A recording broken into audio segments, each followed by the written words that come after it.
Hey everybody, what's happening? Michael Barata, michaelbarata.com. It's been a while since I've made a video, so kind of getting back in the game, so I appreciate you checking me out. Today's video was inspired by basically everything I've been doing since I've been kind of getting into the culture change game with workplace environments. And also I just watched a video, dude's name is Coot, links down below, you can kind of check it out. The focus really of my little video is how we use time to value things and how I don't really think that's the coolest way to go about it. If you look at your career, right, if you look at how you work, you know, how often have you had those weeks, or you might know people that say, oh my God, I put in 60 hours this week, right? Talk about the 60 hours they put in. Then when you say, well, what did you do? You know, what did you accomplish? What did you get done? What did you produce? They're like, I don't know, but I put in 60 hours this week, right?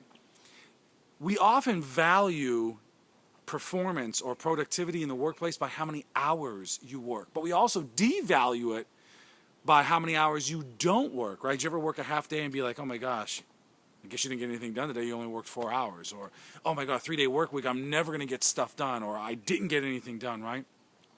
I think when you start to use time to value productivity, and people aren't starting, this is what they've been doing, but when you use time to value productivity and performance, we're really missing out on what are we actually achieving, what outcomes are actually being produced, right?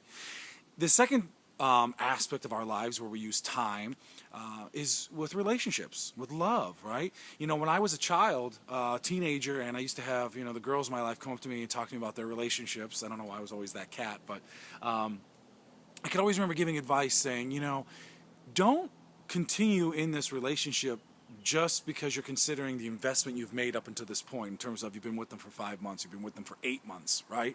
You know, just because you've invested this much time, are you still feeling it? Do you still feel love? Do you still feel like giving to this person still giving to you? And that's kind of, you know, we take it now into marriage. You know, some people, we get into this, it's like once you get married, you're supposed to just put in, you know, all this time. And I don't understand what that means, because that doesn't really speak to emotion or feeling.